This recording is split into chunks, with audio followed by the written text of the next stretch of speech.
ठीक है, गोल्ड हल्का फुल्का वो रिस्क एसेट के नाम पे जो जो जो चल गया वो चल गया। उसके बाद गोल्ड ने कोई ज्यादा मूव नहीं दिया है। पर क्रूड ऑयल, जो कि एक एक बहुत बड़ा हिस्सा होता है किसी भी इकोनॉमी के इन्फ्लेशन को डिराइव करने के लिए, वो जो जो हल्का हल्का नीचे है, $70 के नीचे रह रहा है। मुझे लगता है कि that could be a very good push. Virtuous circle का मतलब होता है एक अच्छी चीज का होना, उसके बाद उसकी वजह से दूसरी अच्छी चीज का होना, और उसके बाद उस तरह से एक के बाद एक अच्छी अच्छी चीजें होना। तो ये वर्चुअस सर्कल का पहला डोमिनो मुझे लगता है कि ये हो सकता है, और crude oil. Anyways, so that's that. बस मैं यही एक पॉइंट आउट करना चाहता था कि जो गिरावट है हल्की हल्की चलती रहे और बढ़त ना आए।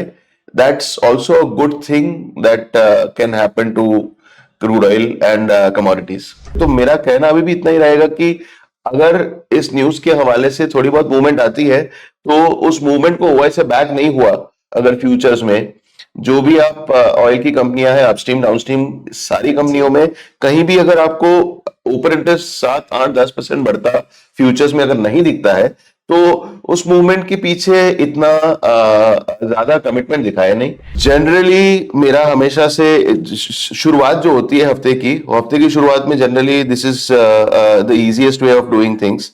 ऑलराइट, तो इसको मैं गेनर लूजर में चला गया हूँ। गेनर लूजर में मैंने कस्टम डेट लगाई है। कस्टम डेट लगा के यहाँ पे second, so basically 2 December is last Monday, वहां से मैंने शुरुआत करी है। जस्ट देखनी सिर्फ इतना ही है कि कहाँ कहाँ मूवमेंट आई है पिछले हफ्ते में, और क्या ये मूवमेंट सस्टेन करेगी। पॉजिटिव नेगेटिव दोनों तरफ की बात करूंगा। लास्ट थर्सडे को हमने ये चीज ऑलरेडी लाइव में कही थी, कवर की थी हमने, कि बैंक निफ्टी में ओआई में इंक्रीज हुआ है, बट निफ्टी में ये सिनेरियो नहीं है। तो निफ्टी में कहीं ना कहीं ट्रेंड अभी भी क्लियर नहीं है। सो फॉर नाउ अभी अगर हमें एक रेंज पकड़ना है तो हम ओपन इंटरेस्ट के बेसिस पे, जबकि 26 दिसंबर जो कि थोड़ी दूर की एक्सपायरी है, यहाँ पे नजदीक में ऑप्शन राइटिंग हुई है और ढंग की ऑप्शन राइटिंग हुई है। क्या हम ये अप्रिसिएट कर पाएंगे कि आंख बंद करके सिर्फ सिर्फ कुछ मत देखिए, नंबर्स मत देखिए, बहुत दूर से अगर देखा जाए इसको, ये रेड बार का वर्चस्व जो है, the domination of red bars is clearly visible. What does that mean? That means that the OIPCR is higher. Put open interest divided by call open interest वाला वो ratio जो है is higher and positively correlated है। higher open interest put call ratio generally indicate यही करता है कि moderately bullish वाला व्यू है। तो जो लेवल्स की बात कर रहे थे जी 24,500 24,000 ने हमें 2 3 बारी बचाया है। जी तो ये दरवाजा बहुत बड़ा है और उसने ओपन इंटरेस्ट भी बहुत ज्यादा बड़ा है। पर एकदम नजदीक की बात करें तो मेरे हिसाब से 24,500 is the closest where support we have a support, right? Yes. भी हम देख लेते हैं निफ्टी के लिए, तो जो करंटली ट्रेड हो रहा है वो है 24,700, 24,669 के आसपास ट्रेड हो रहा है। So on the upper side जो फर्स्ट रेजिस्टेंस होगा हमारा वो होगा 25,000 का, एंड दी लोअर साइड जो सपोर्ट बन रहा है हमारा, जो एक स्ट्रॉन्ग सपोर्ट है, वो है 23,950 का। सो ये लेवल्स डेफिनेटली हम लाइव मार्केट में ट्रैक करेंगे। First thing, if you see call put दोनों में डिसेंट डिके हो गए हैं, but to surprise the IVs are up.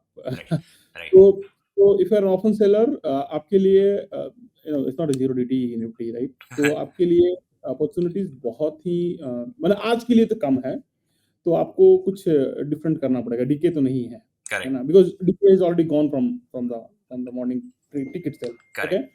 However, the IVs are actually rising. I mean, if you see IVs is up about like VIX is up about 3%, right? Future open interest, it was always a great indicator to us. Always we track and trace those. Correct. But you know what? The future trade has gone really low. I mean, let me put one example from Friday. Trend. So if you go and see just 6% OI change to 2,500 lot. But then अगर आप देखो option में, तो combined 13,000 lot का काम हुआ है, like 10,000 lot on the call and then 2,000 lot on the put. So the idea is we have to give little more weightage nowadays to the option activity than a future activity, and this has just started in this series. I mean, till the last series, whenever there was a future having a nice data than option, we used to prefer future more than option, but then there is a change in this series. Okay. So what we'll do, we'll get a bear spread.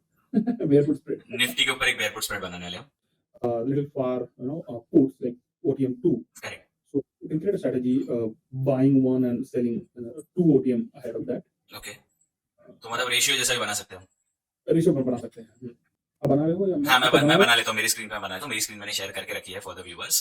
So puts के साथ हम एक bearish strategy बना रहे हैं, जैसा राजेश जी ने कहा। राजेश जी, स्ट्राइक्स का प्रेफरेंस आपका क्या है? मैं एटीएम लेता हूँ और OTM 2 लेता हूँ। ठीक है। सो करंटली 24,700 का पुट हम बाय कर सकते हैं। एंड वरुण, ये synthetic ATM. Synthetic ATM, okay. 24, सो सिंथेटिक एटीएम मुझे बता रहा है 24,687 पर चल रहा है, फेयर प्राइस। हाँ, तो अकॉर्डिंगली आप तो 24,700 का पुट हो सकता है फिर उसमें। हाँ, पहले कौन कर रहे थे? 24,700 ही किया था sir. Sorry, my bad. No worries sir. हाँ, और हम जो पुट सेल कर रहे हैं वो कौन सा वाला कर रहे हैं सर? 2 आगे के लेंगे। ओके, 2 स्ट्राइक आगे, मतलब 24 हम 600 का कर सकते हैं। 500, ओके, 500 हो जाएगा। कितना आ रहा है? 500 कितना बचा है? सो इसका जो अभी करंटली स्प्रेड आ रहा है वो 82 रुपीस का स्प्रेड आ रहा है। One minute. Yes I'm just looking at your have made one. Yes Okay, Varun, this is a 50 strike difference, Varun. Yeah. So sorry, my bad. Varun, 600 करेंगे। हाँ, 600। हाँ। ओके, तो ये 600 का करने के बाद इसका स्प्रेड अब आ रहा है 45 रुपीस का। हाँ, वो लेंगे, वो करेंगे। ठीक है सर। तो ये हम लगा सकते हैं। यहाँ पर डिसेंट रिवॉर्ड टू रिस्क है। एंड जैसा आपने कहा कि यहाँ पर हम एकदम थीटा प्रोटेक्टेड स्ट्रैटेजी बनाने की बात कर रहे हैं, तो इसको हम fair value of found 662, right? So currently fair value जो चल रहा है 24,680 पर चल रहा है। Okay, I think I'm doing a calculation live. So anyway, yeah, go ahead, bro. Correct, इसको हम सेव कर लेते हैं। यहाँ पर आपका जो टारगेट एंड स्टॉप लॉस क्या रहेगा सर इसमें आपका? Yeah, so it's a combined stop loss. Again, combined stop loss. So I'm going to manage it manually. If the market goes above 24,826, I think I will 726. I will exit. 24,726, okay, ठीक है। तो ये आपका stop loss हो जाएगा। ठीक है, 24,726। So spread के ऊपर मेरे हिसाब से आपका stop loss should be somewhere around 55 may be. Yeah, 60 कर दूंगा। 60, ठीक है। तो 60 रुपीस का stop loss on the spread. 60 rupees का stop loss would be on the spread. And target कितना रख सकते हो सर? इससे आगे छोड़ते हैं। Let's see how the day वो वोलेटिलिटी वाला शो है, तो थोड़ा सा उसको डीप में जाके देखेंगे। एक, the lowest point of the skew कहां पे है। दूसरा, आपकी जो पुट साइड है, जो लेफ्ट साइड है, वरुण थोड़ा सा हाईलाइट करो वहां पे। ये पुट साइड जो है, वो जो नीचे वाली साइड है, वो नीचे वाली साइड कितनी स्टीप है। जितना स्टीप उतना ज्यादा रिस्क, उतना ज्यादा expectation of fall. So that's number 2।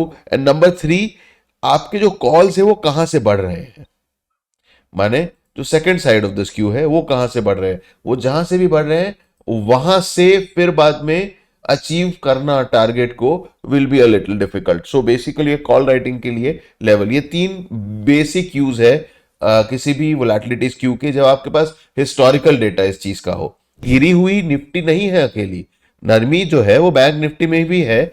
Varun, अगर आप बैंक निफ्टी को अगर यहां पे पुल अप करें, you will see the difference कि क्योंकि जो ऑप्शन ट्रेडर है वो ऑप्शन ट्रेडर एक रिस्क अज्यूम करता है, तो assumed risk is translated into the volatility of all the options, the entire option chain. Fifth को basically we got a very uptrending move, and then in second half we got a sudden fall again. Right. Basically fifth was a very volatile day, and after that the whole volatility got squeezed. Right. Which generally happens after volatile days, that the IVs fall. If you see after that, the IV rank also fell and IV percentile also fell after Right. that. So today we again opened the same range. So the bigger range is basically 24,855 and downside you get 25,500. This is the bigger range we are currently in.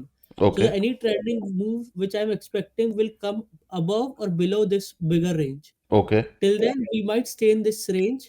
It was an inverted term structure. Term structure का मतलब होता है जब आप x axis पे सारी एक्सपायरियां लगा दें और उसकी एटीएम वॉल्स को प्लॉट करें one by one, that's a term structure. So term structure is a term which is used generally for yields, but volatility term structure is also something that a lot of people look at. Yeah, like I told, I've shorted the 750 ka call. Okay.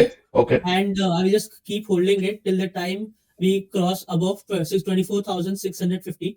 Okay. Till then we keep it on hold. and I'm expecting. So if you look at the wall skew, Hmm. there is slightly you can say bearish sentiment. If you see there is a steepening of the Correct. curve. Correct. So puts have been expensive as compared to cost. If you see this means steepening. Right. So I have slightly bearish in as per that. Hmm. So based on that, I was creating a OTM call the position as of now. And ठीक as है. you know, as of now we don't have a directional move. Right. So OTM is good to just be sold, and you don't get as much of a move as of now if it moves also in an opposite direction. So Okay. I'll just keep it that way, and till the time we get a good directional setup like 500, 24 500 breaks, I will keep it on hold. Or if a stop loss of 24,650 gets basically hit, I will just close those calls. Nothing else as of now. Till. So one thing people have to see is the thing is here I don't have a stop loss for synthetic future. The calendar we're creating. The only Right. thing people have to look out for is the term structure. Keep tracking the term structure. Okay. If you are able, just do one thing. If you know basic Excel, right? You Right. don't have need anything else. Just you have need basic Excel.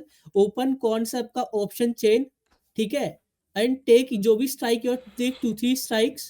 And उसका खुद ही से you can plot term structure and Excel just plot एक खुद से basically manually you can put expiry put what is the I of the strike just Right. Plot it you will get it. You don't need anything advanced as of now for that. You just plot it and keep Nice. tracking term structure. कुछ spike आ रहा है क्या? अगर spike आ रहा है term structure in mid इन अगर next expiry case में या कोई जो भी इसके बीच में then you have to be cautious क्योंकि अगर स्पाइक नहीं आता है and the momentum stay slow Right. then you will easily pocket a lot of money from there. Otherwise, Right. spike multi spike hota hai, तो then you will incur some kind of some like not a loss, not huge loss, but minimum losses because you are already hedged from. If you take the position, you will see you have zero delta risk there.